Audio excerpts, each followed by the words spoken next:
नमस्कार मंडळी, आज मी तुमच्यासाठी घेऊन आले आहे बेसनची वडी। चला तर मग रेसिपीला सुरुवात करूया। त्यासाठी सगळं मटेरियल लसूण, मिरच्या, ओवा सगळं मिक्सरमध्ये फिरवून घ्यायचं। त्यानंतर बेसन पीठ पाण्यामध्ये मिक्स करून घ्यायचं। व्यवस्थित मिक्स करा, गाठी पाडू नका। त्यानुसार मीठ टाकायचं चवीनुसार।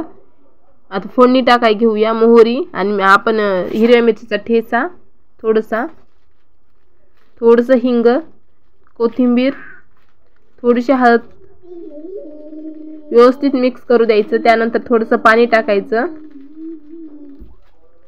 आपण जे पीठ मिक्स केलं तर कालवलं होतं ते त्यात टाकून द्यायचं आणि व्यवस्थित शिजू द्यायचं। शिजायला थोडा टाइम लागतो। त्यानंतर शिजून असं घट्ट झाल्याच्या नंतर त्याला 5 मिनिट झाकून ठेवायचं। हे पहा, आपलं पीठ घट्टसर झालं आहे। त्यानंतर एक आपल्या ताटाला तेल लावून घेऊन व्यवस्थित सगळं टाकून पैस करून घ्यायचं। एकदम सोपी रेसिपी आहे, तुम्ही नक्की करून पहा। तीळ असतील तर वरून टाका, थोडंसं खोबरं खीस तीळ टाकून व्यवस्थित हे करायचं। थोडीशी कोथिंबीर टाकायची। आपल्या वड्या तयार आहेत, त्यानंतर कट करून घ्यायचं। तुम्हाला ही रेसिपी कशी वाटली नक्की कळवा। बेसन वडी तयार आहे, खा प्या एन्जॉय करा।